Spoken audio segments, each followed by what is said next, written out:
Good day everyone and welcome to Reading and Writing Skills Week 4. Today's lesson is all about properties of a well-written text.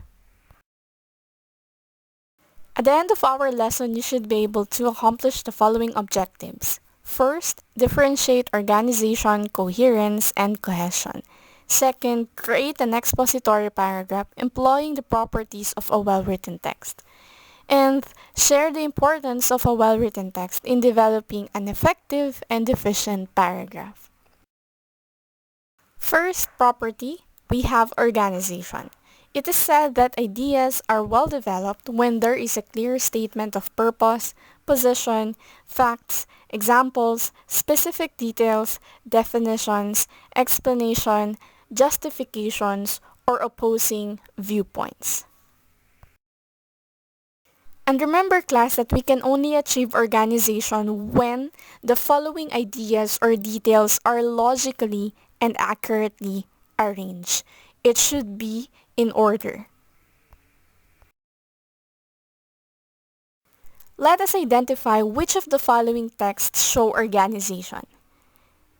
What do you think? Is it about the first text or the second text? Kindly pause this video and continue again once you already have your answer. The correct answer is the second text. There are 8 parts of speech. Noun is the name of a person, place, thing, or idea. For example, the word Ariana is a noun. In this text, we can say that it is an example, or this is an example of what we call classification pattern, wherein the author sort out first the following topics, or let's say idea, in accordingly. The arrangement of details follow the logical order that we need to do whenever we are organizing a certain text. But what about this one? Is this an example of a text showing organization? Actually, it is not an example of a text showing organization. What is wrong with this text? I want you to identify and realize the reason why is it we cannot consider this one as an example of organization, a text showing organization, by presenting the correct form of this particular text. Here is the text with organization.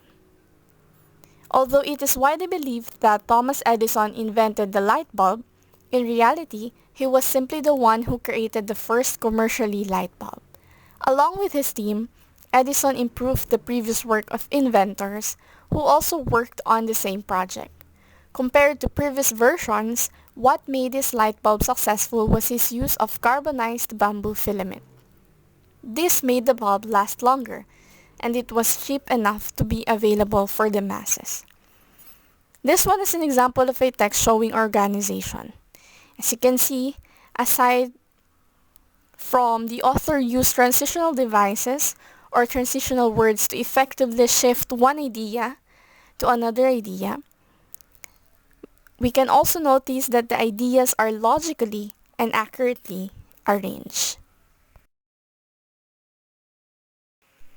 Always remember, class, that we can only achieve organization if we can provide, or if we provide clear statement of purpose, and at the same time the ideas are formed and well developed.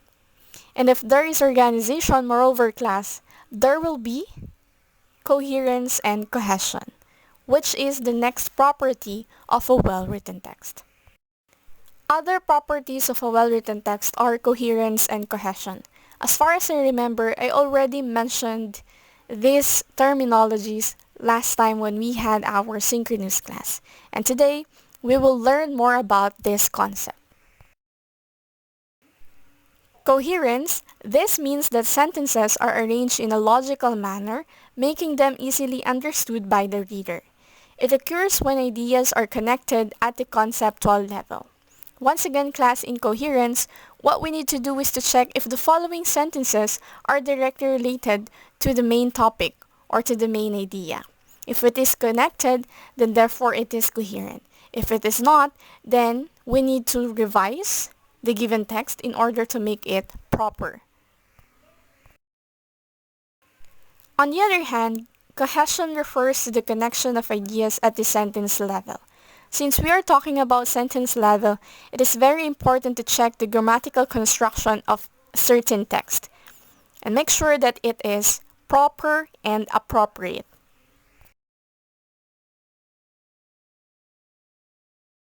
To fully evaluate if a certain text is cohesive, we should check the following techniques. First, make sure that the following details are arranged in chronological order. Second, make sure that the author simply applies the use of signal devices or transition words.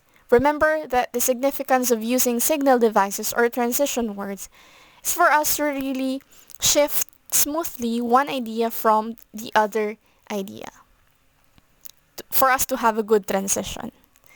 Third, the use of synonyms or the other types of context clues that we have, like for example, antonyms as context clues, examples as context clues, and comparisons as context clues.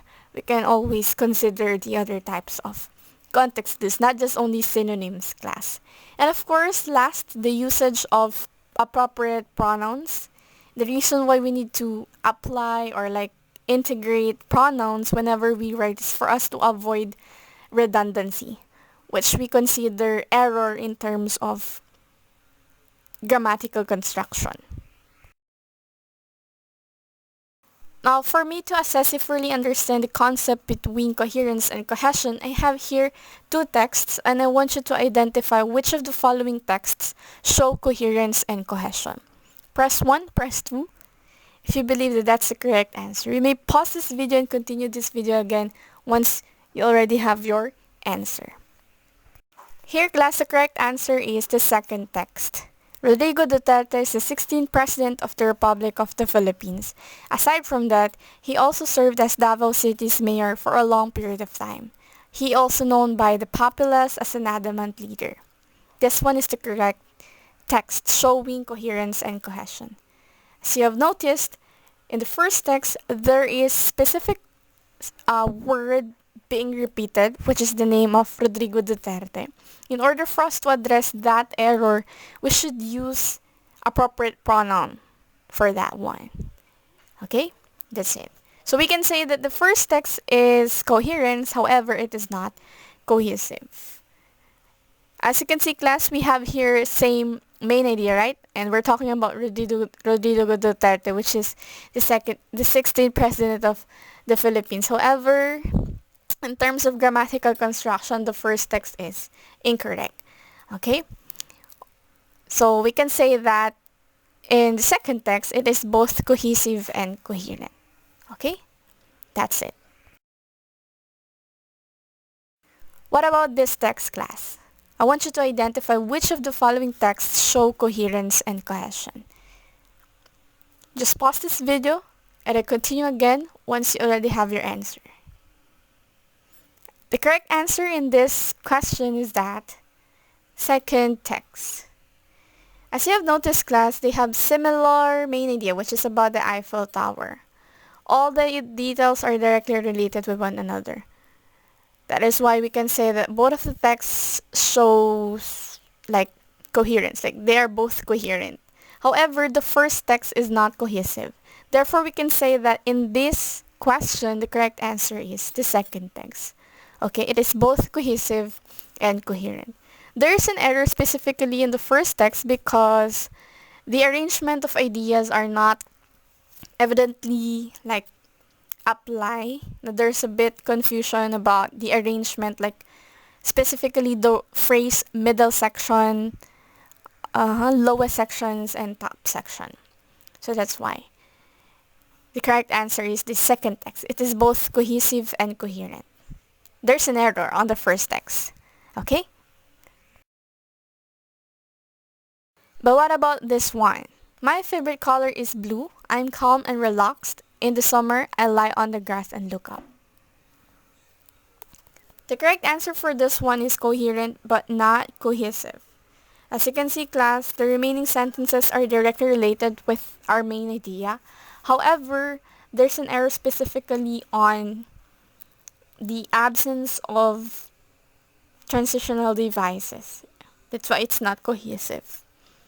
Because lack of transitional devices. Because of the lack of transitional devices. In order for us to really address this error is to revise the given text and then use appropriate transitional devices for that. Okay? How about this text? My favorite color is blue. Blue sports cars go very fast. Driving in this way is dangerous and can cause many car crashes. I had a car accident once and broke my leg. I was very sad because I had to miss a holiday in Europe because of the injury. Class, in this text, as you can see, it is evidently cohesive. However, it is not coherent. Remember, our main idea is all about your favorite color, which is blue. And then, what's the connection of the remaining sentences? What's the connection of your injury? What's about the connection about? What about you connect? What is the connection of your injury to the main idea, which is about your favorite color? Right? Can you see? Can you see the connection? They are not connected with one another. That's why it is not coherent. The details are not connected with the main idea. That's why it's not coherent. And in order for us to address this error, we should think of other reasons why you've come up with your favorite color, which is blue, for us to make this text coherent. Okay? That is the reason why. It is cohesive but not coherent. Lastly, we have this text. My favorite color is blue. I like it because it's calming and it relaxes me. I often go outside in the summer and lie on the grass and look into the clear sky when I am stressed. For this reason, I'd have to say my favorite color is blue. It is obviously the text is both cohesive and coherent. All the details are directly related with one another. It simply backed up our main idea, which is about my favorite color is blue. That's why it's coherent. It's cohesive in a way that the author simply used appropriate pronouns since the speaker is talking about himself or herself. These author used the pronoun I since it's the subject of the given text. And yeah, there's also a good transitional device at the end of the sentence, which is the concluding sentence. It simply gives emphasis about the reason why she or he likes blue, color blue. That's it. That is why it's both cohesive and coherent. Next property of a well-written text is what we call unity. It is achieved when a composition contains one focused idea. In a unified text, all the supporting ideas are relevant to the main thought. We can say that unity is synonymously related with the word theme. Or when we say kasi theme, it's about the central idea. So that's it. That's the unified, the focused idea. That is what we call unity. Now let's check your understanding about the application of unity by simply identifying which of the following shows unity. You may pause this video and then continue again once you already have your answer. Now class, as you can see, it's very obvious that we have here same main idea, which is about Dante's family who spends their weekend together.